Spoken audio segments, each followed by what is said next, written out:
Je m'appelle Jacob, j'ai 32 ans, et la veille de Noël, mon propre père m'a écrasé une énorme bûche de Noël au chocolat directement au visage parce que j'ai refusé de lui céder l'acte de propriété de mon appartement. Avant que je ne vous raconte le retournement de situation choquant qui a laissé mes parents sans abri dans la neige, faites-moi savoir d'où vous regardez dans les commentaires ci-dessous. Le trajet jusqu'à la maison de mes parents aurait dû être une promenade de 20 minutes sur l'autoroute. Au lieu de cela, cela ressemblait à une lente marche vers une audience de condamnation. La neige tombait en gros flocons humides contre le pare-brise. Les essuie-glaces allaient et venaient à un rythme qui correspondait au nœud qui se serrait dans mon estomac. C'était la veille de Noël. La radio criait, c'est la plus belle période de l'année. Mais à l'intérieur de ma poitrine, cela ressemblait plus au calme avant l'ouragan. J'ai jeté un coup d'œil dans le rétroviseur. La banquette arrière était remplie de cadeaux. J'avais dépensé une part importante de mon salaire de cette année pour eux. Il y avait une cafetière haut de gamme pour ma mère parce qu'elle se plaignait constamment de sa vieille machine à café filtre. Pour mon père, Arthur, j'avais acheté un jeu de club de golf de première qualité, même s'il n'avait pas foulé un fairway depuis 3 ans. Et pour Caleb, mon jeune frère, j'avais pris la dernière console de jeu. Ce n'était pas parce que nous étions proches. Nous ne l'étions pas. C'était une offrande de paix. C'était l'impôt que je payais pour faire partie de cette famille. Je vivais dans mon propre appartement, un condo en ville, depuis environ 3 mois maintenant. C'était mon sanctuaire. Je l'avais acheté avec mon propre argent. De l'argent que j'avais gagné après des années à trimer 60 heures par semaine en tant qu'ingénieur logiciel. Pas d'héritage, pas d'aide, juste moi, mon code et beaucoup de nuits blanches. Déménager a été la meilleure décision que j'ai jamais prise. Le silence dans mon appartement était d'or. Pas de cris, pas de commentaires passifs-agressifs sur mes choix de carrière. Et surtout, pas de nettoyage après Caleb. Mais ensuite, l'appel téléphonique est arrivé hier. Jacob, chérie, avait dit ma mère Martha, sa voix dégoulinant de ce ton sucré qu'elle utilisait quand elle voulait quelque chose. Tu dois rentrer à la maison pour le dîner de la veille de Noël. Ton père et moi, nous devons discuter d'une affaire de famille. C'est important. En plus, je prépare ton rôti préféré. J'aurais dû me méfier. J'aurais dû rester dans mon condo, commander des plats chinois à emporter et regarder, piège de cristal. Mais cette vieille culpabilité, ce besoin ancré de leur plaire, m'a ramené. Je me suis garé dans l'allée. La maison avait l'air parfaite. Des lumières multicolores drapaient le toit, clignotant dans un motif chaotique qui me donnait des crises d'épilepsie quand j'étais enfant. Un Père Noël gonflable saluait frénétiquement depuis la pelouse, battu par le vent. Cela ressemblait à la carte de Noël américaine par excellence. J'ai pris une profonde inspiration, j'ai attrapé quelques-uns des plus petits sacs cadeaux et je suis sorti dans l'air glacial. Le froid m'a mordu les joues, mais c'était rafraîchissant par rapport à la chaleur étouffante que je savais m'attendre à l'intérieur. J'ai déverrouillé la porte d'entrée. J'avais encore ma vieille clé et je suis entré. L'odeur m'a frappé en premier. Cannelle, pain et viande rôtie. Ça sentait la nostalgie. Ça sentait le mensonge. Bonjour, ai-je crié en tapant la neige de mes bottes. Dans le salon, ma mère a crié. Je suis entré. Le salon était un sanctuaire de la consommation de Noël. Des piles de boîtes emballées se trouvaient sous un immense sapin qui touchait le plafond. Et là, assis sur le canapé, entouré de papier d'emballage déchiré, se trouvait Caleb. Il n'a pas levé les yeux. Il avait 24 ans, mais il ressemblait à un adolescent surdimensionné. Il portait un pyjama, ses cheveux en bataille, et il tenait un téléphone attaché à un trépied avec une lumière annulaire, parlant fort à un écran. « Yo, les gars, je vérifie juste le butin. On attend les gros trucs plus tard, mais regardez ça. » Il a brandi une boîte de basket. Il était de nouveau en direct. Caleb se prenait pour un influenceur. En réalité, c'était un chômeur avec un problème de jeu et l'illusion que le monde lui devait un public. « Salut, Caleb, dis-je en posant les cadeaux sur la table basse. Il m'a jeté un coup d'œil, puis a regardé à nouveau son téléphone. « Oh, salut, le chat. Mon frère vient d'entrer. Le technicien. Des trucs ennuyeux. Quoi qu'il en soit, assurez-vous de fracasser ce bouton j'aime si vous voulez voir le festin de Noël. » Il n'a même pas dit bonjour. Il a juste raconté mon arrivée à des étrangers. Mon père, Arthur, était assis dans son fauteuil inclinable, un verre de scotch à la main. Il ne s'est pas levé. Il n'a pas souri. Il a juste regardé les cadeaux que j'ai posés, puis m'a regardé. « Tu es en retard » a-t-il grogné. « Il est 17h30, papa. »« Tu avais dit 18h, ai-je répondu, en essayant de garder une voix égale. « Le trafic est une excuse pour une mauvaise planification » a-t-il marmonné en prenant une gorgée de sa boisson. « L'as-tu apporté » J'ai froncé les sourcils en enlevant mon manteau. « Apporter quoi ?»« Les cadeaux ?»« Oui, ils sont là. Les clubs de golf sont dans la voiture. Je les prendrai plus tard. » Il a agité la main avec dédain. « Pas les jouets, Jacob. Les papiers. Ta mère a dit que tu apporterais les papiers. » « Quels papiers ?» Avant qu'il ne puisse répondre, ma mère est entrée de la cuisine, s'essuyant les mains sur un tablier festif qui disait « L'aide du Père Noël ». Elle s'est précipitée et m'a fait une accolade raide, en prenant soin de ne pas mettre de farine sur mon costume. « Jacob, tu es là. » Elle s'est reculée, scrutant mon visage, puis mes vêtements. « Tu as l'air mince. Manges-tu ? La nourriture de la ville est pleine de conservateurs. »« Ça va, maman. » Papa me demandait des papiers. Elle s'est figée une fraction de seconde, son sourire vacillant avant de le remettre en place. « Oh, pas maintenant, Arthur. Laisse le garçon s'installer. C'est la veille de Noël. On peut parler affaires après le dîner. Jacob, pourquoi n'irais-tu pas aider Caleb à installer son éclairage? Il a besoin que la salle à manger ait l'air professionnel pour son stream. » J'ai regardé Caleb, qui posait maintenant avec une bouteille d'eau de Cologne qu'il devait avoir ouverte d'un cadeau précoce. « Maman, je ne suis pas éclairagiste. Je viens de conduire 1 heure dans une tempête de neige. »« C'est pour la famille, Jacob, » a-t-elle dit, sa voix baissant de cette octave qui signifiait « fais-le ou sinon. » Soutiens ton frère. Sa carrière est en plein essor. Carrière, ai-je ricané à voix basse. Mais je n'ai pas insisté. Pas encore. Je suis allé dans la salle à manger. La table était dressée pour un roi. Porcelaine fine, verre en cristal, argenterie polie. Et au centre, reposant sur un plat en cristal, se trouvait le chef-d'œuvre, une bûche de Noël. C'était une bûche de Noël roulée à la perfection, recouverte d'une épaisse ganache au chocolat noir texturé pour ressembler à de l'écorce, avec des champignons en meringue et des feuilles de houx en pâte d'amande. C'était mon dessert préféré. Chaque année, je l'attendais avec impatience.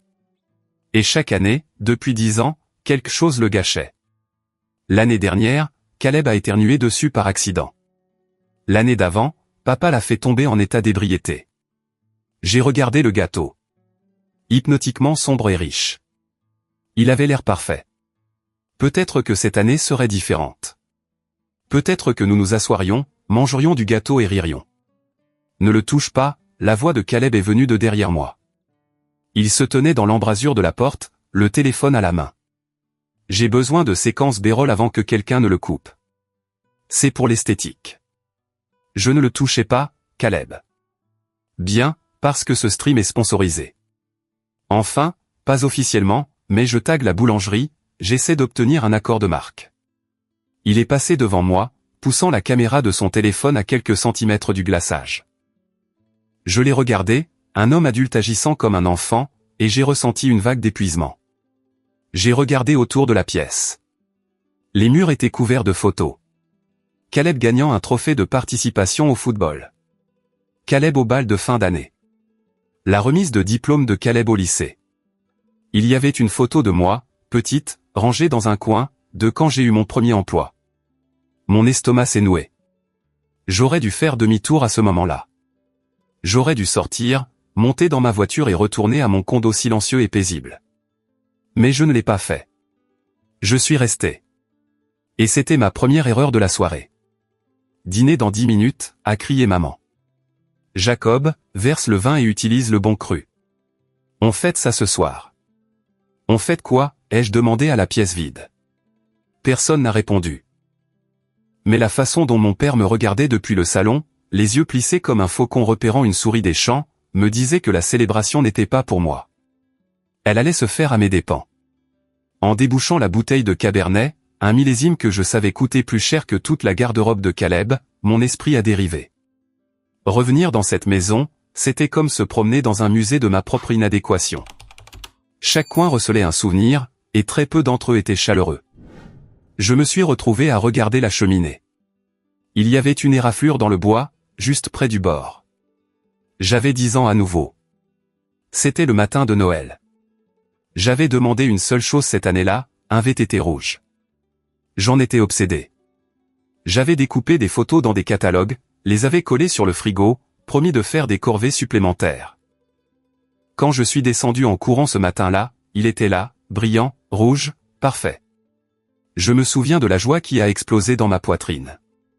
Je me suis précipité vers lui, mais un hurlement a percé l'air. Caleb, qui avait 4 ans à l'époque, était assis au milieu d'une pile de ses propres jouets, des camions chers, des blocs, un train électrique, et il hurlait. Il a pointé mon vélo. Je veux ça. Je veux le vélo. Ma mère s'est précipitée, le prenant dans ses bras.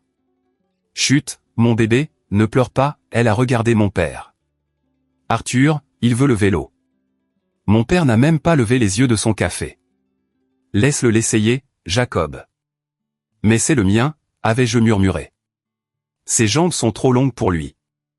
Il n'atteint pas les pédales. Ne sois pas égoïste, a aboyé papa. Partage avec ton frère. Caleb est monté sur le vélo. Il ne pouvait pas le conduire. Il l'a traîné dans le salon, le heurtant contre les meubles, écaillant la peinture, et finalement le projetant contre le manteau de la cheminée, laissant cette éraflure. Quand il s'est ennuyé 10 minutes plus tard, il l'a laissé par terre. Quand je suis allé le ramasser, papa m'a crié dessus pour avoir laissé un obstacle. Telle était la dynamique, Caleb voulait, Caleb obtenait, Jacob travaillait, Jacob donnait. Tu es encore dans tes pensées. Je suis revenu à la réalité. Maman se tenait à côté de moi avec un bol de purée de pommes de terre. Tu as toujours vécu dans ta tête. C'est probablement pour ça que tu es encore célibataire. Je me concentre sur ma carrière, maman. L'ingénierie logicielle est exigeante. Une carrière, a-t-elle reniflé. Regarder un ordinateur toute la journée. Caleb, lui, il se connecte avec les gens. Il construit une marque. J'ai versé le vin, remplissant 4 verres. Sa marque paie-t-elle déjà son loyer? Ou c'est toujours vous qui vous en chargez? Les yeux de maman se sont plissés. Elle s'est penchée près de moi, sa voix baissant jusqu'à un murmure rauque. Ne commence pas. Ton frère traverse une transition. Il est sensible. Tu as tellement de choses, Jacob. Tu as ce travail chic, ce gros salaire, cet immense appartement tout seul. C'est embarrassant. Embarrassant que j'ai du succès? Embarrassant que tu le gardes pour toi, a-t-elle sifflé. La famille s'entraide. C'est ça, Noël. Donner. Elle m'a arraché la bouteille de vin des mains et s'est dirigée vers la table. Je suis resté là, sentant le sang me monter au visage. Le garder pour moi. J'ai payé mes impôts. J'ai remboursé mes prêts étudiants. Je leur ai envoyé de l'argent pour leur anniversaire. Et maintenant, posséder un condo de 2 chambres, c'était de l'avarice. Je me suis dirigé vers la table.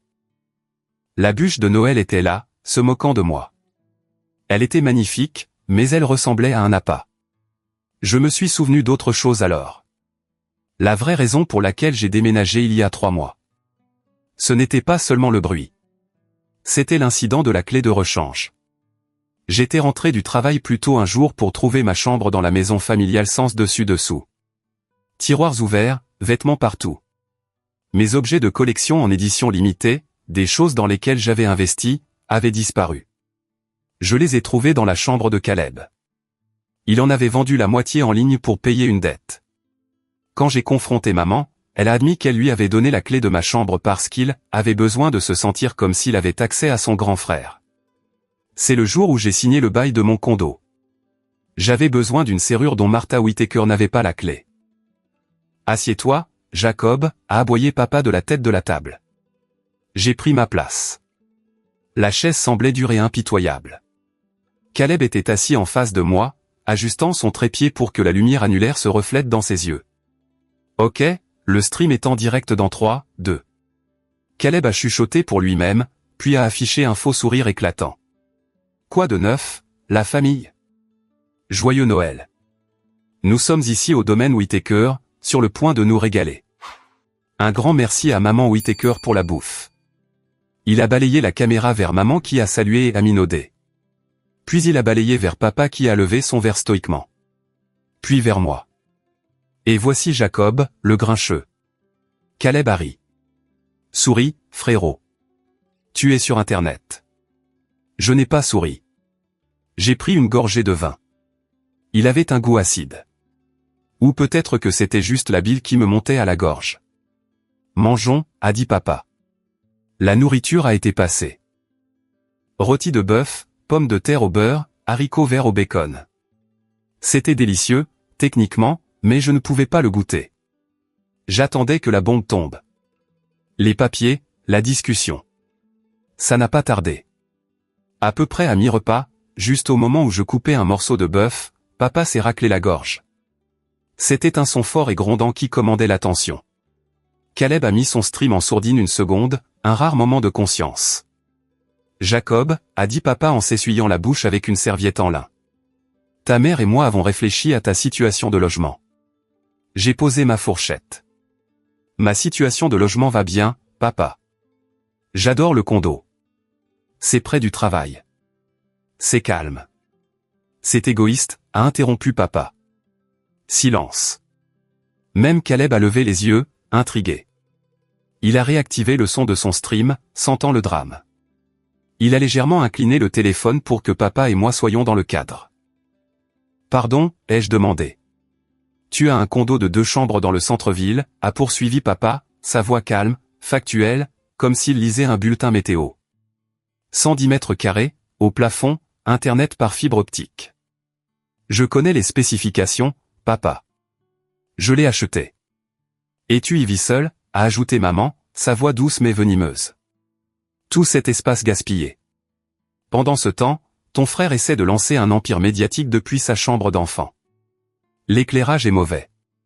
L'acoustique est terrible. Il ne peut pas se concentrer avec nous, les vieux, qui nous promenons. J'ai regardé de maman à papa, puis à Caleb, qui essayait de prendre l'air d'un artiste souffrant. Alors, ai-je demandé, bien que je sache déjà où cela menait. Alors, a dit papa en se penchant en avant, posant ses coudes sur la table. Nous avons décidé qu'il était temps de faire un échange. J'ai cligné des yeux. Un échange ? Caleb a besoin de ton condo, a dit papa. Il a besoin de l'espace de studio. L'emplacement est meilleur pour son réseau. Toi, par contre, tu es au bureau toute la journée. Tu n'as pas besoin de luxe. Tu dois économiser de l'argent. Alors, Caleb emménagera dans le condo. Tu reviendras ici. J'ai ri. C'était un son sec et sans humour. Bonne blague, papa. Joyeux Noël. Le visage de papa n'a pas bougé. Ce n'est pas une blague. J'ai fait rédiger les papiers, un accord de transfert de bail, ou idéalement, tu nous cèdes simplement l'acte de propriété pour le garder en sécurité, et nous laissons Caleb gérer la propriété. La pièce a un peu tourné. Il ne demandait pas d'emprunter du sucre. Il demandait ma maison, mon sanctuaire, la seule chose que je possédais vraiment. Vous voulez que je donne mon appartement à Caleb, ai-je répété, en m'assurant que la caméra entendait chaque mot. Pas donné, a dit Caleb, prenant la parole pour la première fois. Réalloué. Pense à cela comme à un investissement dans ma marque. Quand je percerai, je t'achèterai 2 maisons. Tu ne peux même pas t'acheter ton propre déjeuner, Caleb, ai-je lancé. Et papa a frappé la table de sa main. L'argenterie a cliqueté. Fais attention à tonton. Nous sommes une famille. Nous partageons les ressources. Tu as un excès. Ton frère a un besoin. C'est une simple question de mathématiques, Jacob. Ce ne sont pas des mathématiques, papa. C'est du vol. Du vol ? Maman a haleté, se tenant les perles. Des perles que je lui avais achetées il y a 3 ans. Comment oses-tu, après tout ce que nous avons fait pour toi ? Nous t'avons élevé. Nous t'avons nourri. Et je vous ai remboursé, dis-je, ma voix s'élevant. J'ai payé un loyer du jour où j'ai eu 18 ans jusqu'au jour où j'ai déménagé. J'ai acheté la voiture que tu conduis, maman. J'ai payé pour le nouveau toit l'été dernier. C'est ton devoir, a rugi papa. Tu es l'aîné. C'est ton devoir de soutenir la famille. Caleb est spécial. Il a du talent. Il a juste besoin d'un coup de pouce. Toi, tu es un travailleur acharné. Tu peux travailler de n'importe où. Tu peux travailler depuis le sous-sol ici. Le sous-sol? Je l'ai regardé. Vous voulez que je vive dans le sous-sol humide et non fini, pour qu'il puisse vivre dans mon condo de luxe? C'est temporaire, appelez des mamans. Juste pour 1 an ou 2, jusqu'à ce que Caleb se mette sur pied. J'ai regardé Caleb. Il souriait. Il savait qu'il avait gagné. Il gagnait toujours. Il a regardé l'écran de son téléphone et a fait un clin d'œil à ses spectateurs. Quelque chose en moi a craqué. Le fantôme du garçon de 10 ans qui a perdu son vélo s'est levé et a dit « Assez ». L'air dans la salle à manger était si épais de sentiments de droit qu'on aurait pu le couper au couteau. Les odeurs festives de cannelle et de rôti de bœuf étaient devenues nauséabondes. J'ai regardé autour de la table les personnes qui partageaient mon ADN. Ils ressemblaient à des étrangers. En fait, pire que des étrangers. Les étrangers ne se sentent pas en droit de posséder le toit au-dessus de votre tête. Laissez-moi bien comprendre, dis-je, ma voix tremblant légèrement. Non pas de peur, mais de l'effort pur de retenir un cri. Vous voulez que je cède l'acte de propriété, un document juridique représentant un demi-million de dollars de mon capital durement gagné, à Caleb, gratuitement? Ne sois pas si grossier avec l'argent, a craché papa en coupant agressivement son steak. Le couteau a crissé contre l'assiette en porcelaine, m'envoyant des frissons dans le dos. Il s'agit de potentiel. Caleb est sur le point de devenir grand. Nous devons faciliter cette grandeur. Je me suis tourné vers Caleb. Tu as 300 spectateurs, Caleb. La moitié d'entre eux sont des bots. J'ai 4000 abonnés, a rétorqué Caleb, son visage devenant rose. Et l'engagement a augmenté de 20% ce mois-ci. Tu ne comprends pas l'algorithme, Jacob. Tu es un boomer dans le corps d'un millénial. Je construis les algorithmes que tu utilises pour mendier de l'argent, ai-je répliqué. Assez, est intervenue maman, versant plus de vin dans le verre de papa, sa main tremblante. Jacob, arrête d'attaquer ton frère. C'est exactement pour ça qu'il a besoin de l'appartement. L'énergie négative dans cette maison. Ça étouffe sa créativité. Il a besoin d'un flux de chi. Ton condo a un excellent chi. Mon condo a une hypothèque, maman. Qui va la payer? Eh bien, elle a hésité, regardant papa. Papa a mâché lentement sa viande, avalant avant de parler. Tu continueras à payer l'hypothèque. Évidemment. C'est à ton nom. Ce serait une fraude si tu ne le faisais pas, je l'ai regardé, la bouche bée. Donc, je paie l'hypothèque, les charges, les frais de copropriété, et je vis dans votre sous-sol pendant que Caleb détruit ma propriété. Il ne le détruira pas, a dit maman rapidement. Il est très artistique. Il a dessiné sur les murs avec un Sharpie quand il avait 17 ans. C'était une fresque, a crié Caleb. J'ai repoussé mon assiette. Je ne pouvais plus faire ça. Je me suis levé. Non. Le mot est resté en suspens dans l'air. Simple, calme, lourd. Papa a arrêté de mâcher. Il a levé les yeux, ses yeux froids et morts. Qu'est-ce que tu as dit? J'ai dit, non. Je ne lui donne pas mon appartement. Je ne reviens pas ici. Et je ne paie certainement pas pour qu'il joue à l'influenceur de pacotille dans mon salon. Papa a posé sa fourchette lentement. Assieds-toi, Jacob. Je pars, ai-je dit. Assieds-toi. Sa voix a tonné, faisant trembler les murs. Je me suis figé. Les vieilles habitudes ont la vie dure. L'autorité dans sa voix était un déclencheur que j'avais été programmé à obéir pendant 3 décennies. Je ne me suis pas assis, mais je ne suis pas parti non plus. Je suis resté debout, agrippant le dossier de ma chaise, mes articulations devenant blanches. Tu es un enfant ingrat, a dit papa, sa voix baissant jusqu'à un grognement menaçant. Nous avons tout sacrifié pour toi. Nous t'avons donné une structure, une discipline. Vous m'avez donné de l'anxiété et un complexe, ai-je rétorqué. Nous avons fait de toi un homme. Papa s'est levé maintenant, dominant la table. Il était un homme grand, aux larges épaules, bien que l'âge commençait à l'adoucir au niveau de la taille. Mais à ce moment-là, il avait l'air géant. Et c'est comme ça que tu nous rembourses? En gardant ta richesse? En marchant sur ton frère? Il ne marche pas sur moi, papa, est intervenu Caleb, tenant le téléphone bien haut pour obtenir un meilleur angle de la confrontation. Il est juste jaloux. Il a toujours été jaloux de mon charisme. Tais-toi, Caleb, ai-je lancé. Ne lui dis pas de se taire, a crié maman. Elle s'est levée aussi, des larmes coulant instantanément sur son visage, une arme qu'elle pouvait déployer sur commande. Tu gâches Noël. Pourquoi ne peux-tu pas être généreux? Pourquoi dois-tu être si difficile? Difficile? Maman, tu me demandes ma maison. On te demande de l'aide, a-t-elle gémi. La pension de ton père n'est plus ce qu'elle était. Les factures de chauffage ici sont énormes. Si tu reviens, ton argent de loyer. Je veux dire, ta contribution. Nous aiderait à maintenir cet endroit. Et Caleb ne serait plus sur nos bras. Ça résout tout.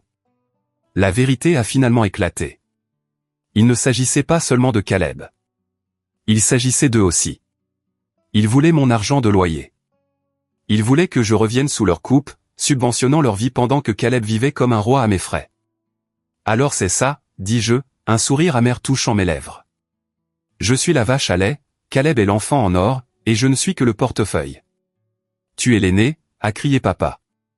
C'est ta responsabilité. La Bible dit. Ne me cite pas la Bible, Arthur, dis-je, abandonnant-le, papa. Tu n'es pas allé à l'église depuis 10 ans. La pièce est devenue silencieuse. Manquer de respect à l'autorité religieuse d'Arthur Whittaker était un péché pire que le meurtre dans cette maison. Caleb a chuchoté à son téléphone. Oh là là, il est allé jusque-là. Le chat, vous voyez ça? Envoyez une galaxie si vous pensez qu'il va se faire frapper. Vous voulez une raison, ai-je demandé en les regardant tous. Vous voulez savoir pourquoi je n'aiderai pas Caleb? Parce que j'ai vérifié son crédit. Le sourire suffisant de Caleb a disparu. Tu as quoi? Je travaille dans les données, Caleb. C'est un dossier public. Tu as 3 cartes de crédit au maximum.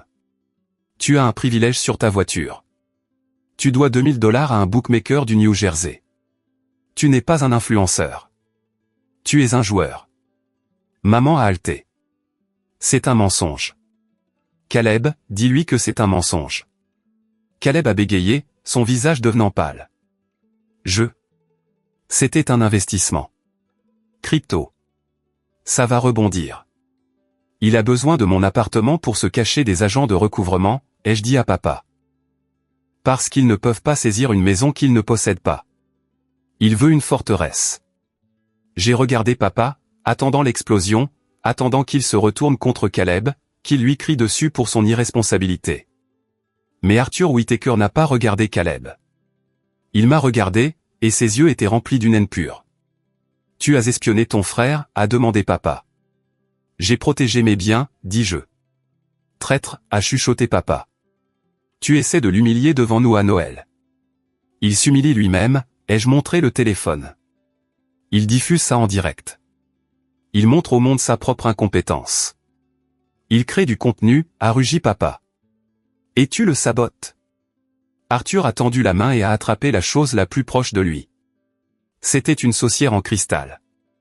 Il l'a lancée. Elle a manqué ma tête d'1 pouce et s'est brisée contre le mur derrière moi, projetant de la sauce chaude et brune sur le papier peint coûteux. Sors, a crié maman. Mais elle ne me criait pas dessus. Elle criait au mur. Mon papier peint. Non, ne sors pas, a dit papa, respirant lourdement, son visage devenant d'une teinte violette dangereuse. Tu t'assois. Tu signes ce papier ou, que Dieu m'aide, Jacob, tu ne mettras plus jamais les pieds dans cette famille. J'ai regardé la saucière brisée. Puis j'ai regardé la bûche de Noël. Elle était là, immaculée, intacte. Une île de chocolat dans une mer de folie. Je pars, ai-je dit à nouveau, me tournant vers la porte. Et je ne signe rien. Caleb peut vivre dans une boîte, ça m'est égal. Si tu pars maintenant, a averti papa, sa voix tremblante, tu es mort pour moi. J'ai fait une pause. Mon cœur battait contre mes côtes comme un oiseau piégé. C'était ça. La rupture, l'amputation. Je suis mort pour toi depuis des années, papa, dis-je doucement. Tu ne l'as juste pas remarqué parce que les chèques continuaient d'être encaissés. J'ai fait un pas, j'ai dit, arrête. J'ai entendu un mouvement. Lourd, rapide. Je me suis retourné juste à temps pour voir mon père se jeter vers le centre de la table. Ses mains massives n'ont pas attrapé un couteau. Elles n'ont pas attrapé la bouteille de vin. Elles ont attrapé la bûche de Noël. Le temps a semblé ralentir. C'était comme dans un de ces films Matrix. J'ai vu les doigts de mon père s'enfoncer dans la douce ganache au chocolat de la bûche de Noël. J'ai vu les champignons en meringue s'écraser sous sa poigne. J'ai vu la rage dans ses yeux, une fureur primale et débridée qui allait au-delà de la déception. C'était la rage d'un tyran perdant le contrôle de ses sujets. Si tu ne veux pas partager, a crié papa, alors prends tout. Il ne l'a pas lancé. Il a chargé. Il a comblé la distance entre nous en 2 enjambées et a écrasé le gâteau entier, les 2,5 kilos de génoise, de crème et de chocolat, directement sur mon visage. Whump. L'impact a été lourd et suffocant. La génoise était dense. La crème était froide et grasse, a rempli mon nez, mes yeux, ma bouche. Pendant une seconde, je n'ai pas pu respirer. J'ai reculé en titubant, aveuglé par l'obscurité et le sucre. Je me suis griffé le visage, essuyant des paquets de glaçage. Mon manteau en laine coûteux, celui que j'avais acheté pour avoir l'air professionnel pour eux, était ruiné. Une boue collante et brune coulait le long de mon col, trempant ma chemise, glissant sur ma poitrine. J'ai halté pour reprendre mon souffle, clignant des yeux.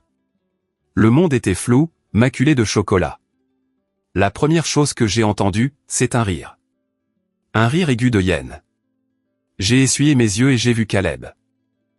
Il était maintenant debout sur sa chaise, la caméra de son téléphone zoomée sur moi. « Oh, mon Dieu !» criait-il. « Le chat, avez-vous vu ça ? En pleine tête. Boum. Papa vient de le démolir. World Star. World Star. » Il n'était pas horrifié. Il n'était pas inquiet. Il était extatique.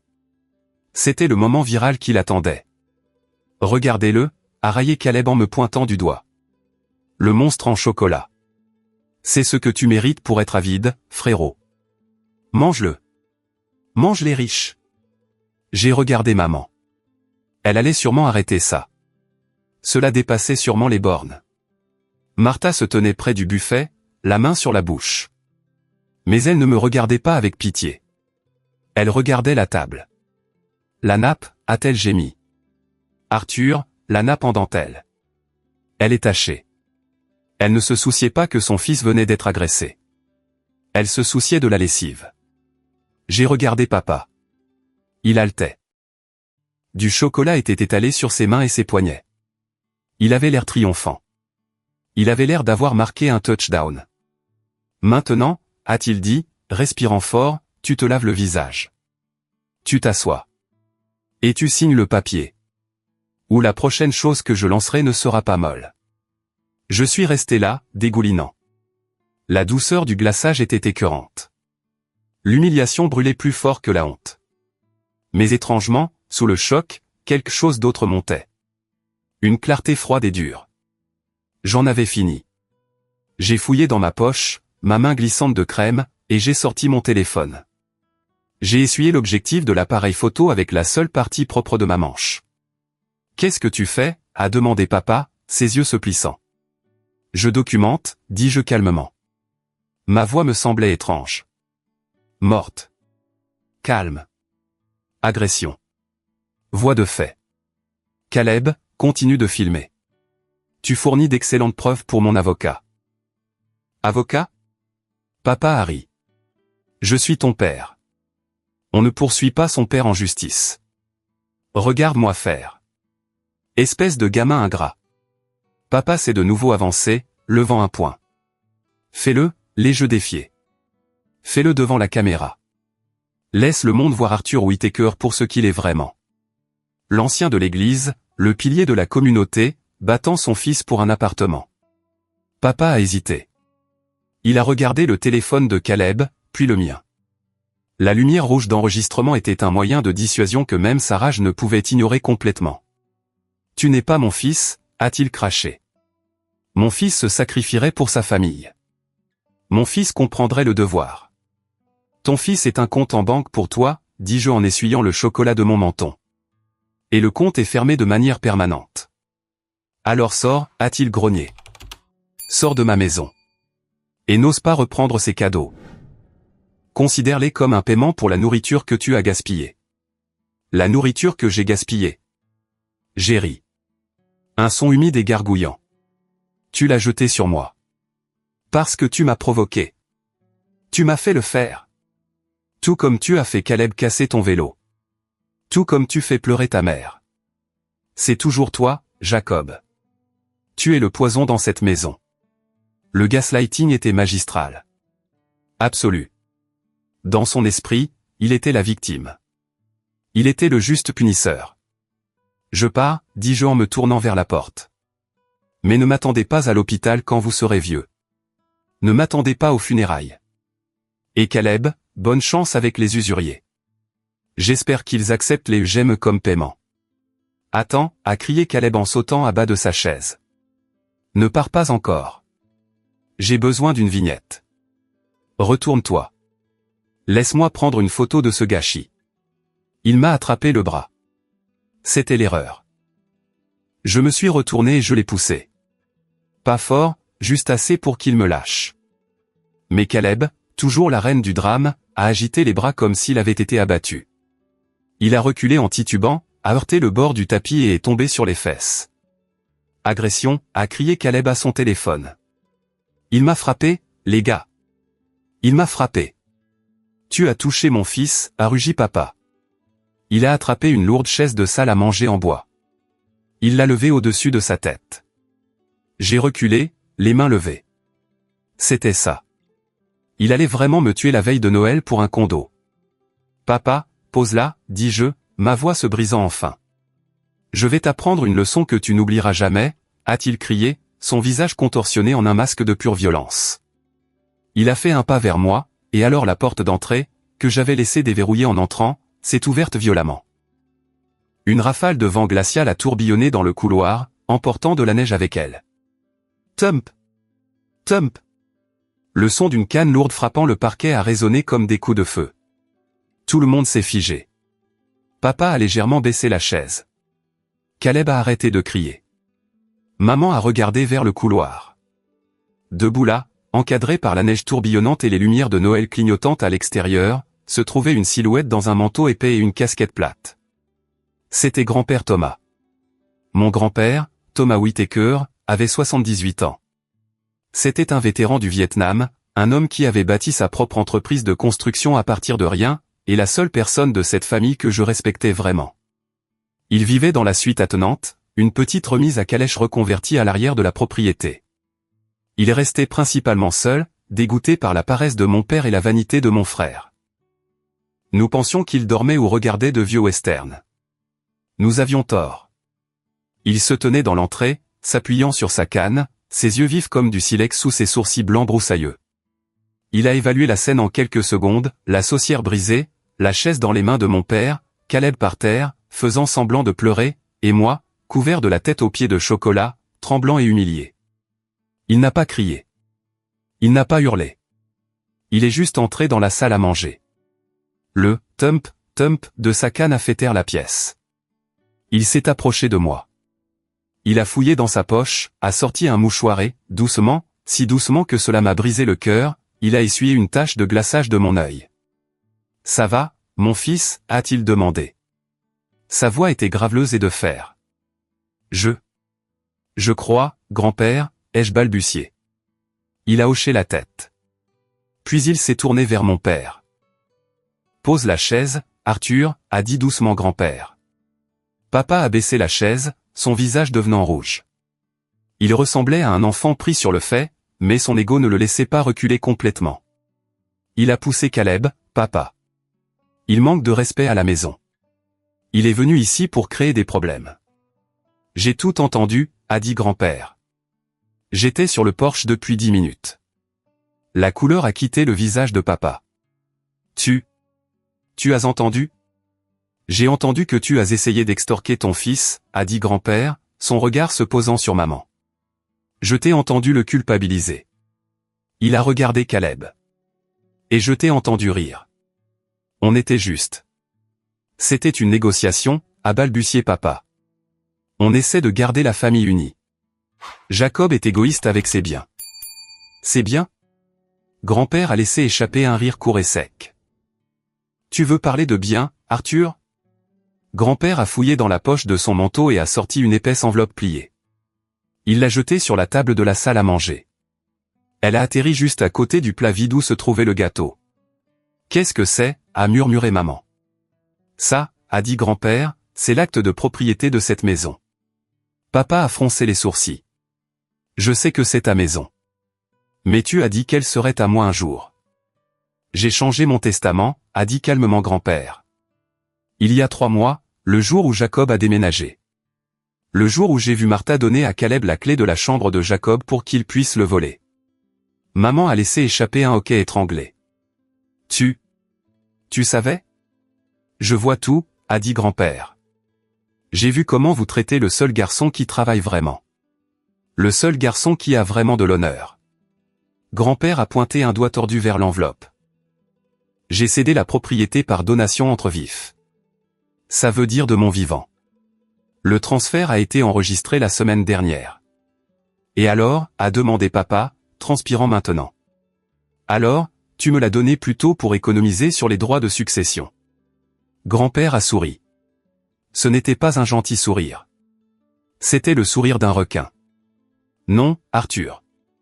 Je ne te l'ai pas donné. Grand-père s'est tourné vers moi. Il a posé sa main sur mon épaule tachée de chocolat. Je l'ai donné à Jacob. Le silence qui a suivi était assourdissant. Il était plus lourd que la neige dehors. Quoi? A chuchoté Caleb, baissant son téléphone. Cette maison, a dit grand-père, sa voix résonnant clairement, cette terre, la remise où je vis. Tout appartient à Jacob Whittaker depuis le 15 décembre. C'est impossible, a crié papa. Tu ne peux pas faire ça. Je suis ton fils. C'est mon droit de naissance.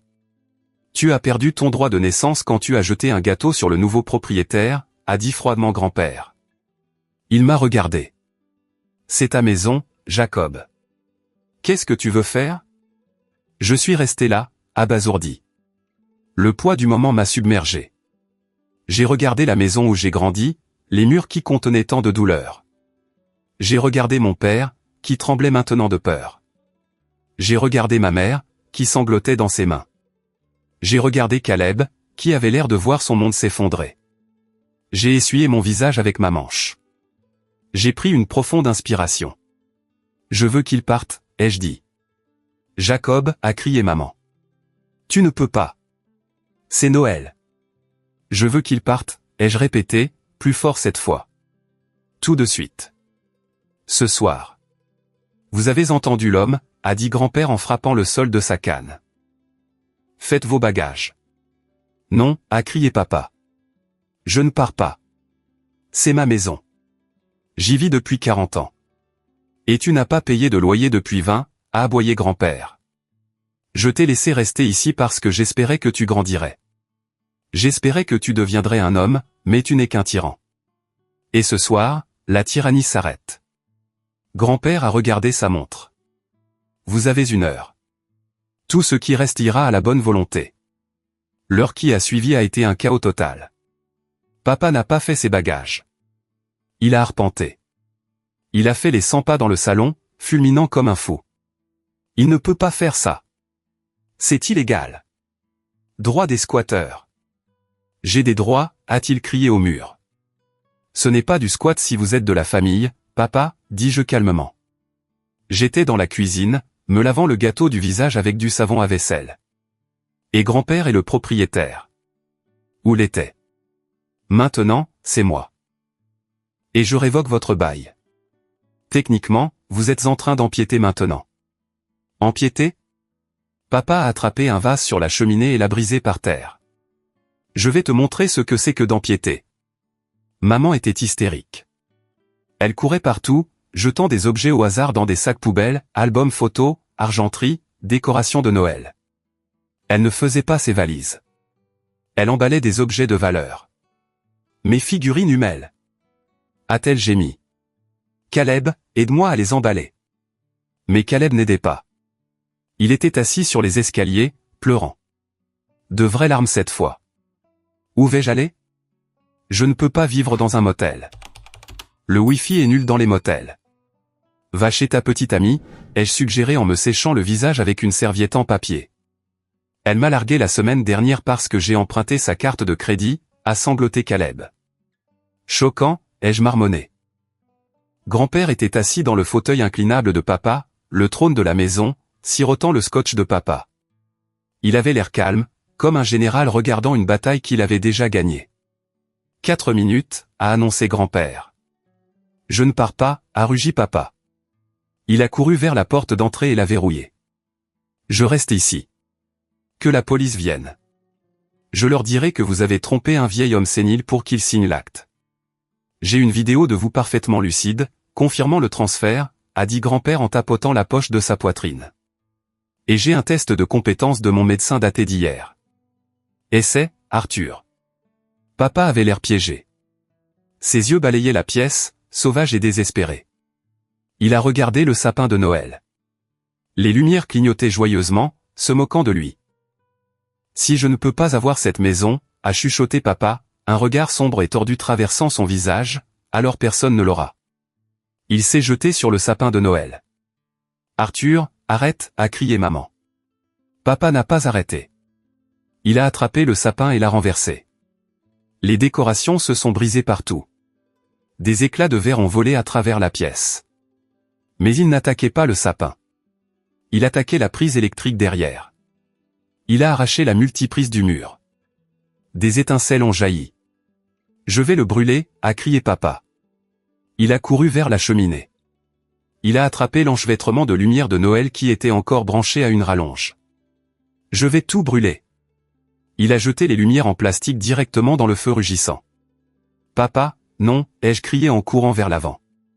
Le fil en plastique a touché les flammes et a instantanément commencé à fondre et à fumer. Les étincelles ont sauté. Les aiguilles sèches du sapin de Noël tombé étaient à quelques centimètres. Tu veux la maison, Jacob?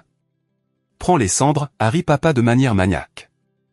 Il a attrapé une bouteille de brandy à haute teneur en alcool sur le chariot de bar et l'a débouché. Il allait verser de l'alcool sur le feu.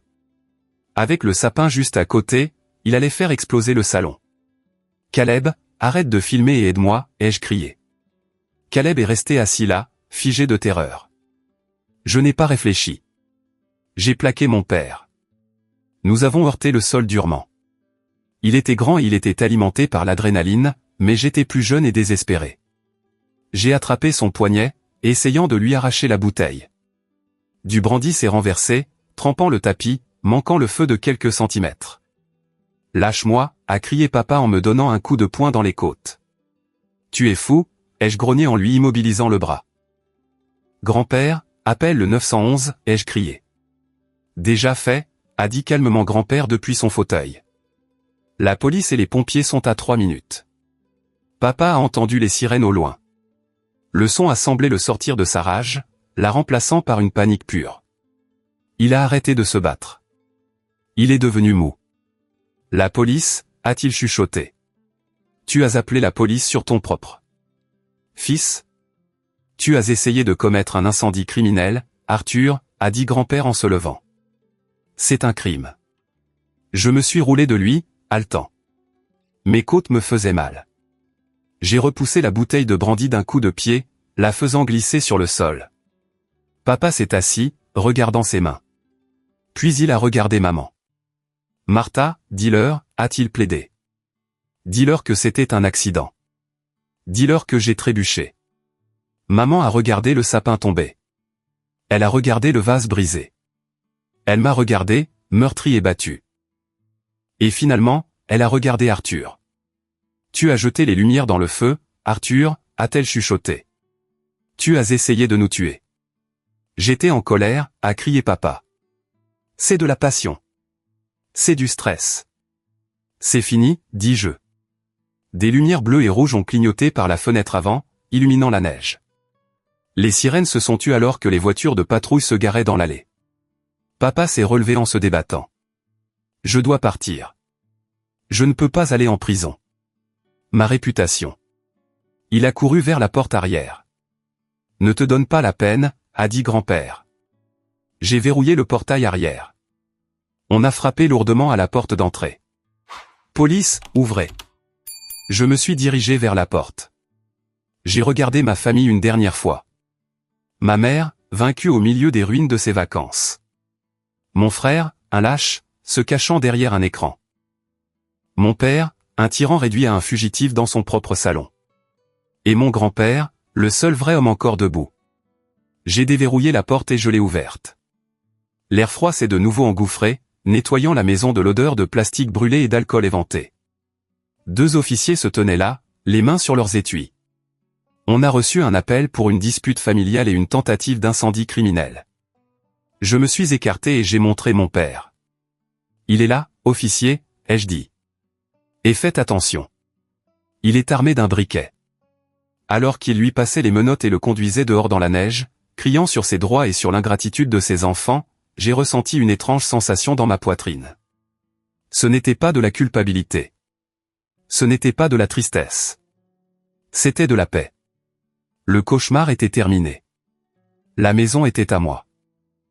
Et pour la première fois en 32 ans, j'attendais avec impatience le matin de Noël. Les lumières clignotantes bleues et rouges des voitures de police dansaient sur la pelouse enneigée, projetant de longues ombres frénétiques contre la maison. On aurait dit une discothèque pour les damnés.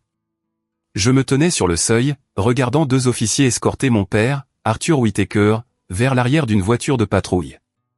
Pendant 30 ans, cet homme avait été le roi de son propre petit château. Il régnait par la peur, la culpabilité et une voix retentissante qui faisait trembler les murs.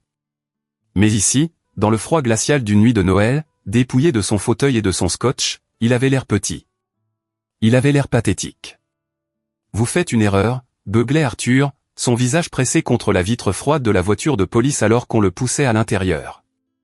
Je suis diacre. Je suis un membre respecté de l'association des propriétaires. Mon fils ment. Il est mentalement instable. L'officier, une grande femme à l'expression sérieuse, a claqué la porte, coupant court à sa tirade. Elle s'est tournée vers moi, ajustant sa ceinture. Nous aurons besoin de déposition de tout le monde, a-t-elle dit, son souffle se condensant dans l'air. Et nous aurons besoin de ces preuves vidéo que vous avez mentionnées. Je me suis tourné vers Caleb. Il se tenait près de la balustrade du porche, tremblant violemment. Il ne portait pas de manteau. Il serrait son téléphone comme si c'était un radeau de sauvetage. Son visage était pâle, ses yeux écarquillés d'un mélange de terreur et de confusion. Il n'avait toujours pas réalisé que sa quête de célébrité sur Internet venait de détruire sa famille. « Donne-le, Caleb, dis-je en tendant la main. « Je ne peux pas, a-t-il balbutié. C'est sur le cloud. C'est ma propriété. C'est une preuve, a dit l'officier en s'approchant de moi. Donnez le téléphone, mon fils. Ou nous pouvons ajouter l'obstruction à la justice à la liste des problèmes que votre famille rencontre ce soir. Caleb a remis le téléphone avec des doigts tremblants. L'officier a tapoté l'écran. Le direct était techniquement en pause, mais l'enregistrement était sauvegardé. Elle a fait défiler la chronologie. J'ai regardé par-dessus son épaule. C'était là, en haute définition. La rage de mon père, le gâteau s'écrasant sur mon visage, les insultes, et puis le final. Arthur, attrapant les lumières en feu, criant qu'il allait tout brûler et les jetant dans la cheminée. Mon Dieu, a marmonné l'officier. C'est une intention claire. Incendie criminel dans une habitation occupée, agression, méfait criminel. Elle a regardé Caleb. Tu as filmé tout ça. Tu n'as pas essayé de l'arrêter? Je documentais, a couiné Caleb. Pour le récit. Eh bien, le récit vient de valoir à ton père une accusation de crime, a-t-elle dit sèchement. Elle a mis le téléphone dans un sac. À l'intérieur de la maison, la réalité commençait à s'imposer à ma mère. Martha était assise sur la première marche de l'escalier, pleurant dans un torchon. La maison était glaciale parce que la porte d'entrée était restée ouverte si longtemps, mais elle ne semblait pas le remarquer. Grand-père Thomas se tenait au-dessus d'elle, s'appuyant sur sa canne. Il ressemblait à un vieux chêne qui avait résisté à 1000 tempêtes, inébranlable. « Tu dois partir, Martha » a dit grand-père. Sa voix n'était pas forte, mais elle portait un poids qui écrasait la pièce. « Mais Arthur est parti » a-t-elle sangloté en levant les yeux, le mascara coulant sur ses joues. Ils l'ont emmené. Tu ne peux pas me mettre dehors aussi. Je n'ai nulle part où aller. C'est Noël. Tu aurais dû y penser quand tu as regardé ton mari agresser mon petit-fils, a dit grand-père. Tu aurais dû y penser quand tu as essayé de voler sa propriété. Je n'ai pas volé, a-t-elle plaidé en se tournant vers moi alors que je rentrais. Jacob, dis-lui. J'essayais juste de maintenir la paix. J'essayais d'aider ton frère. Je l'ai regardé, vraiment regardé. Pendant des années, j'avais trouvé des excuses à ma mère. Je me disais qu'elle était aussi victime du tempérament de papa. Je me disais qu'elle était juste faible. Mais en la regardant maintenant, j'ai vu la vérité. Elle n'était pas une victime. Elle était une complice. C'est elle qui a donné à Caleb les clés de ma chambre. C'est elle qui m'a culpabilisé pour que je vienne ce soir. Elle était le copilote de cet atterrissage forcé. Tu n'aidais pas Caleb, dis-je, ma voix stable. Tu le paralysais. Tu lui as appris qu'il pouvait prendre tout ce qu'il voulait sans jamais en subir les conséquences. Et tu m'as utilisé pour le financer. Je suis ta mère, a-t-elle gémi. Et il est ton beau-père, ai-je montré grand-père. Et tu as essayé de le faire déclarer incompétent pour pouvoir saisir ses biens. Ne crois pas que je ne suis pas au courant des rendez-vous chez le médecin que tu as essayé de prendre dans son dos. Martha est restée silencieuse. Sa mâchoire est tombée.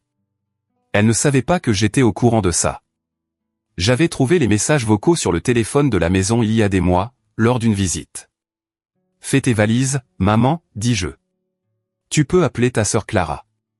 Elle a toujours beaucoup d'opinions sur la façon dont la famille devrait se comporter. Voyons si elle a une chambre d'amis. L'heure qui a suivi a été un tourbillon de misère. Martha a fait 2 valises, principalement remplies de ses bijoux et de ses crèmes chères.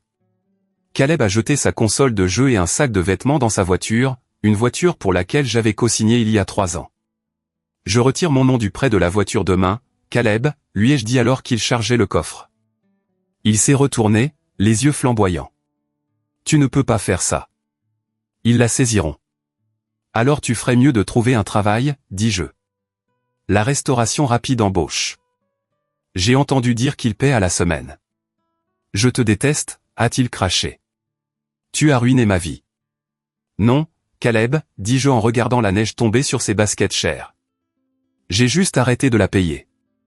Ils sont partis dans la nuit enneigée, suivant la voiture de police qui retenait mon père. La maison est tombée dans le silence. Le vent sifflait par la porte ouverte. Je suis rentré et j'ai fermé la porte. Je l'ai verrouillée. Le clic du pen dormant a sonné comme la note finale d'une symphonie. Grand-père était dans la cuisine, balayant les restes brisés du vase et des décorations de Noël.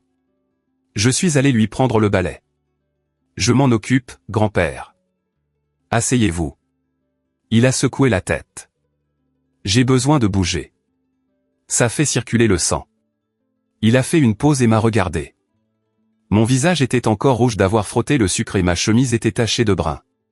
Tu t'es bien comporté, Jacob. Tu n'as pas porté de coup. Tu l'as laissé creuser sa propre tombe. J'ai voulu le frapper, ai-je admis. J'ai voulu lui faire mal. Mais tu ne l'as pas fait, a dit grand-père. C'est la différence entre un homme et un enfant. Un enfant réagit. Un homme répond.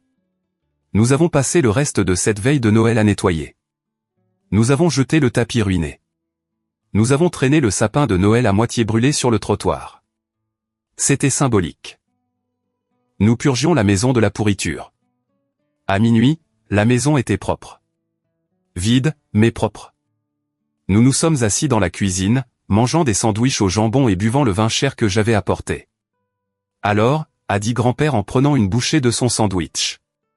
Et maintenant ? Maintenant, dis-je en regardant autour de la cuisine qui était enfin vraiment la mienne, maintenant on prend un avocat. Les jours suivants ont été un tourbillon de chaos juridique. J'ai engagé Franklin Moore, un avocat requin spécialisé en droit des successions et en litiges familiaux. Il était cher, me coûtant une partie de mon salaire, mais il valait chaque centime. Nous avons obtenu une ordonnance restrictive contre Arthur, Martha et Caleb. Compte tenu des preuves vidéo et du rapport d'arrestation, le juge l'a accordé immédiatement. Mais la vraie justice est venue d'Internet. Parce que le direct de Caleb avait été saisi comme preuve, la police a publié une version expurgée du rapport de police. Et d'une manière ou d'une autre, probablement grâce à l'un des fans de Caleb qui avait enregistré l'écran, la vidéo de l'incident a fuité en ligne. Elle n'est pas devenue virale comme le voulait Caleb. Elle est devenue virale sur les subreddits et les forums de « Justice Porn ». Des millions de personnes ont regardé Arthur Whitaker jeter un gâteau sur son fils. Des millions de personnes l'ont entendu crier qu'il allait brûler la maison. Les commentaires étaient brutaux. Ce père appartient à une cage. Le frère qui filme juste. Quel psychopathe. J'espère que le grand frère a pris la maison et les a laissés dans la neige. Les chaînes de médias sociaux de Caleb ont été inondées de haine. Il a perdu tous les abonnés qu'il avait gagnés. Il a essayé de publier une vidéo d'excuses où il pleurait et blâmait son éducation, mais Internet a vu clair dans son jeu. Il a été surnommé « le garçon au gâteau », un mème de l'arrogance. Il a dû supprimer tous ses comptes. Sa marque était morte. Arthur ne s'en est pas mieux sorti. La vidéo a fait les nouvelles locales. L'église où il était diacre lui a demandé de démissionner. Le country club a révoqué son adhésion. Il est passé de leader communautaire respecté à paria en 48 heures. Puis est venu le coup financier. J'ai appris par Franklin qu'Arthur avait vidé le fonds d'études de Caleb il y a des années pour payer de mauvais investissements et ses propres loisirs de golf. C'est pourquoi ils étaient si désespérés d'avoir ma maison. Ils étaient fauchés. Ils vivaient à crédit et d'apparence depuis une décennie. Martha a essayé de m'appeler une semaine plus tard. Elle avait l'air différente, désespérée. Jacob, a-t-elle pleuré dans le message vocal. Ton père, il parle de divorce. Il me reproche d'avoir laissé entrer la police. Il dit que je ne l'ai pas protégé. Je suis dans un motel sur la route 9. S'il te plaît, chérie, je suis ta mère. Je n'ai pas d'argent. Laisse-moi juste rester dans la chambre d'amis. Je cuisinerai. Je ferai le ménage. J'ai écouté le message dans mon bureau au travail. J'ai regardé le bouton de fin d'appel. J'ai pensé aux années de négligence. J'ai pensé au vélo. J'ai pensé au gâteau. Je n'ai pas supprimé le message. Je l'ai transmis à mon avocat. Franklin, ai-je dit quand il a décroché, ma mère me contacte. Rappelez-lui l'ordonnance restrictive et dites-lui que si elle a besoin d'argent, elle peut demander à son fils préféré. J'ai entendu dire que Burger King embauche. J'ai raccroché. C'était froid. C'était dur. Mais c'était nécessaire. J'en avais assez de me mettre le feu pour les garder au chaud. 1 an plus tard, la neige tombait à nouveau, tout comme lors de cette nuit de cauchemar. Mais cette fois, l'atmosphère à l'intérieur de la maison Whitaker était entièrement différente. L'odeur de cannelle et de rôti de bœuf était de retour, mais la tension avait disparu. Du jazz doux jouait des haut-parleurs au lieu du vacarme frénétique d'un match de football. Le sapin de Noël dans le coin était modeste, décoré de lumière blanche de bon goût et d'ornements qui signifiaient réellement quelque chose pour moi, des souvenirs de mes voyages, des cadeaux faits à la main par des amis, et quelques vieux soldats de bois que grand-père avait sculptés. J'étais dans la cuisine, en train de couper des légumes. Je portais un pull de Noël moche qui disait « joyeux et lumineux ». Et pour la première fois de ma vie, je le ressentais vraiment. Besoin d'aide avec ces carottes? Je me suis retourné pour voir Sarah, ma petite amie depuis 8 mois. Elle est entrée avec un plateau de biscuits. Sarah était tout ce que ma famille n'était pas, gentille, autonome et sincèrement intéressée par moi, pas par mon portefeuille. Nous nous sommes rencontrés dans un café près de mon bureau. Et quand je lui ai raconté l'histoire de ma famille, elle ne m'a pas jugé. Elle m'a juste tenu la main et a dit « Tu as survécu. Les carottes sont sous contrôle », ai-je souri en l'embrassant sur la joue. « Comment va grand-père ? Il est dans le salon en train de tricher aux cartes avec ton patron », a-t-elle ri. Je me suis essuyé les mains et je suis allé dans le salon. Grand-père Thomas était assis dans son fauteuil préféré, celui qui appartenait autrefois à papa, mais que nous avions retapissé dans un joli bleu marine. En face de lui se trouvait Monsieur Henderson, le PDG de mon entreprise technologique. Je te le dis, Thomas, disait Monsieur Henderson en se tapant sur le genou. Ton petit-fils est le meilleur ingénieur principal que j'ai eu en 20 ans. Cette promotion du mois dernier était attendue depuis longtemps. Il nous a fait économiser une fortune sur cette migration vers le cloud. Il tient son intelligence de sa grand-mère, a gloussé grand-père en posant une main gagnante au poker. Et son entêtement de moi. Je me suis appuyé contre l'embrasure de la porte, les regardant. Il y a un an, on m'humiliait pour mon succès. Maintenant, on me célébrait pour cela. Le contraste était si vif qu'il en était presque douloureux. Grand-père a levé les yeux et m'a vu. Ses yeux se sont plissés au coin. Il avait l'air en meilleure santé qu'il ne l'avait été depuis des années, sans le stress d'Arthur et de Martha qui le saignaient constamment. Il avait prospéré. Il passait ses journées à jardiner à l'arrière et à travailler le bois dans le garage. Et, gamin, a dit grand-père. M. Henderson ici dit que tu reçois un bonus. Est-ce que ça veut dire que tu achètes le bon scotch cette année? J'ai une longueur d'avance sur toi, grand-père, dis-je en montrant le chariot de bar. Blue Label juste pour toi. Nous nous sommes assis pour dîner 1 heure plus tard. Nous n'étions que 4, moi, Sarah, grand-père et monsieur Henderson, qui n'avaient pas de famille en ville et étaient heureux de se joindre à nous. Il n'y avait pas de bûche de Noël cette année. Nous avons décidé de rompre cette tradition. À la place, nous avions de la tarte aux pommes. En mangeant, la conversation s'est naturellement tournée vers l'année écoulée. C'était une année de nettoyage des décombres. Arthur avait accepté un accord de plaidoyer. Pour éviter une longue peine de prison pour incendie criminel et agression, il a plaidé coupable à des accusations moindres. Il a purgé 6 mois dans la prison du comté et est maintenant en liberté conditionnelle stricte pour 5 ans. Il vivait dans une maison de transition à 3 villes de là, travaillant comme concierge de nuit. Il n'avait pas le droit de nous contacter et, honnêtement, il n'avait pas essayé. La honte était trop grande. Martha et Arthur ont fini par divorcer. C'était désordonné et amer. Sans l'argent de grand-père ou mon salaire à piller, ils se sont retournés l'un contre l'autre comme des loups affamés. Martha vivait actuellement avec Clara, exactement comme je l'avais prédit. D'après ce que j'ai entendu par la bande, elle était misérable, passant ses journées à se plaindre à quiconque voulait bien l'écouter de son fils ingrat. Et Caleb, l'enfant en or, je l'ai vu une fois il y a environ 3 mois. Je m'arrêtais pour faire le plein sur le chemin du travail. Il travaillait à la caisse. Il avait l'air fatigué. Il avait pris du poids et l'étincelle arrogante dans ses yeux avait disparu. Il portait un badge avec son nom qui était de travers. Il m'a vu. Il n'a rien dit. Il a juste scanné ma boisson énergisante et a baissé les yeux. Gardez la monnaie, avais-je dit. Je n'ai pas besoin de votre charité, a-t-il marmonné. Mais il a pris l'argent. Je suis sorti de cette station-service avec un étrange sentiment de pitié. Il était aussi une victime, d'une certaine manière. Une victime d'avoir été gâté pourri jusqu'à ce qu'il n'ait plus aucune compétence de survie. Mais ce n'était plus mon fardeau à porter. De retour à la table du dîner, grand-père a tapoté son verre avec une cuillère. Je veux porter un toast, a-t-il dit en se levant lentement. Nous avons tous levé nos verres. À la famille, a dit grand-père. Pas celle avec laquelle on est, parce qu'avouons-le, parfois c'est juste un accident biologique, mais la famille qu'on choisit, les gens qui sont à vos côtés quand le feu commence, pas ceux qui allument la mèche. Santé, a dit monsieur Henderson. Et à Jacob, a poursuivi grand-père en me regardant avec des yeux embués. Tu as pris une maison pleine de fantômes et tu en as fait un foyer. Je suis fier de toi, mon fils. Je sais que je plaisante en disant que mes funérailles sont encore loin, mais quand ce jour viendra, je reposerai en paix en sachant que tout ce que j'ai construit est entre de bonnes mains. Tu as mérité ton héritage, non pas en attendant que je meure, mais en m'aidant à vivre.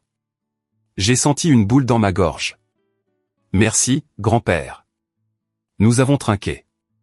Le vin était chaud et riche. Le feu crépitait dans l'âtre, en toute sécurité cette fois. Dehors, la neige continuait de tomber, enterrant le passé sous une couverture blanche. J'ai regardé Sarah, qui m'a serré la main sous la table. J'ai regardé grand-père, souriant en prenant une bouchée de tarte. J'ai pensé au jeune Jacob, le garçon qui a pleuré pour un vélo volé. J'ai voulu remonter le temps et lui dire, tiens bon. Ça s'améliore. Il faut juste être assez courageux pour dire non. Le cycle toxique était brisé. La malédiction était levée. Et en regardant autour de ma table, j'ai réalisé que je n'avais pas seulement gagné une maison. J'avais regagné ma vie. Et c'était le plus beau cadeau de Noël de tous. Cette histoire n'est pas seulement l'histoire d'un gâteau ou d'une maison. C'est une dure leçon sur les limites et le respect de soi. Beaucoup d'entre nous sont élevés avec l'idée que la famille passe avant tout, quoi qu'il arrive. On nous enseigne que les liens du sang sont plus forts que tout et que nous devons endurer les abus, la manipulation et le manque de respect simplement parce que nous partageons un ADN avec quelqu'un. Mais cette histoire prouve que ce qui est toxique, que cela vienne d'un étranger ou d'un parent. Le parcours de Jacob nous enseigne 3 choses cruciales. Premièrement, non est une phrase complète. Vous avez le droit de protéger votre santé mentale, vos finances et votre paix, même si cela met en colère les personnes habituées à vous utiliser. Deuxièmement, la complaisance n'est pas de l'amour. Martha et Arthur n'aimaient pas Caleb. Ils l'ont handicapé. En le protégeant des conséquences, ils l'ont transformé en un adulte impuissant et arrogant. Le véritable amour exige la responsabilité. Troisièmement, vous pouvez choisir votre famille. Grand-père Thomas, Sarah et même. Henderson représente la famille que Jacob a choisie. Ce sont des personnes qui le valorisent pour ce qu'il est, pas pour ce qu'il peut leur donner. Si vous vous êtes déjà senti comme le Jacob de votre famille, celui qui donne et donne pendant que les autres prennent, j'espère que cette histoire vous donnera le courage de tracer votre ligne dans le sable. Vous n'êtes pas une mauvaise personne pour couper les ponts avec la toxicité. Vous êtes simplement en train de survivre. Maintenant, je veux vous entendre. Avez-vous déjà dû prendre la décision difficile de couper les ponts avec un membre de votre famille pour vous sauver? Ou peut-être avez-vous un frère ou une sœur en or qui s'en sort toujours? Tapez, bien, dans les commentaires si vous êtes d'accord que Jacob a bien fait ou partagez votre propre histoire de justice familiale ci-dessous. Je lis chaque commentaire et vos expériences aident les autres à se sentir moins seuls. N'oubliez pas d'aimer la vidéo et de vous abonner pour plus d'histoires de vérité et de justice. Restez forts, tout le monde. How do I ride them?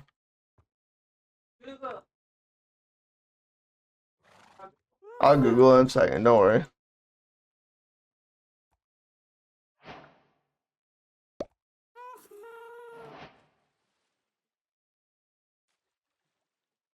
Made a harness using 3-letter leather, 2 glass, 1 wool. Oh, it's a complete different thing. Fuck.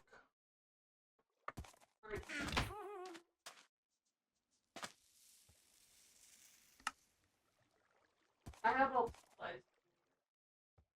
That should be fun. Yeah.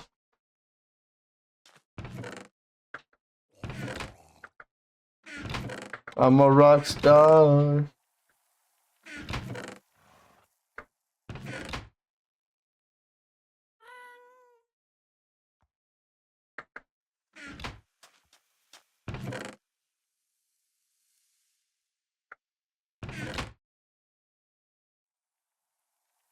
Right.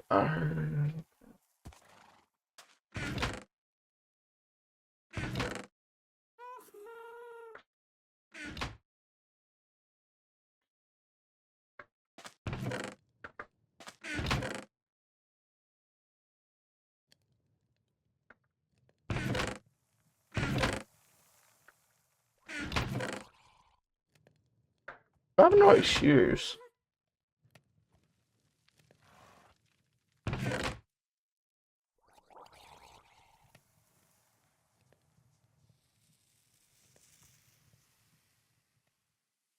See, if I had Asuka, he would customize my chest, making it so much easier.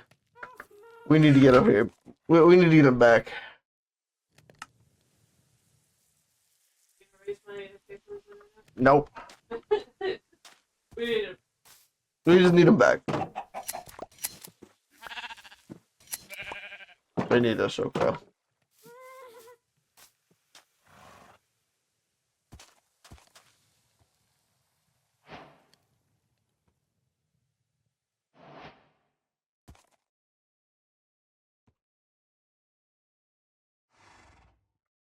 Just need the one-ups.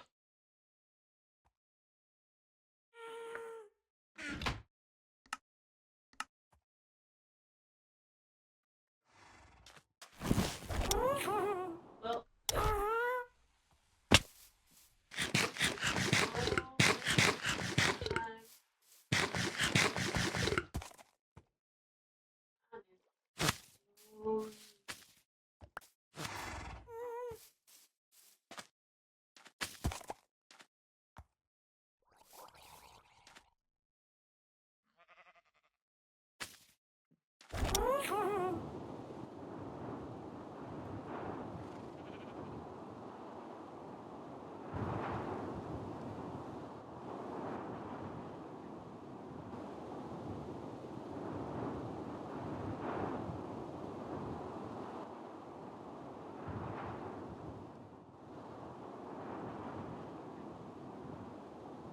Pretty sick. Why is it so slow? I'm flying. That's all that matters.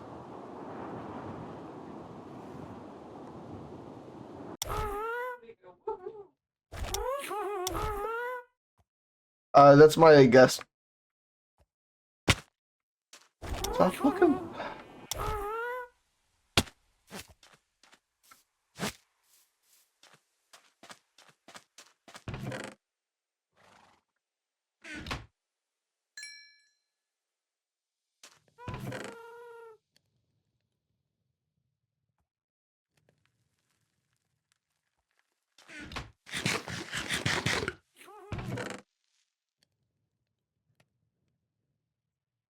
Yeah, it's time. Wait. You better see what's about to happen.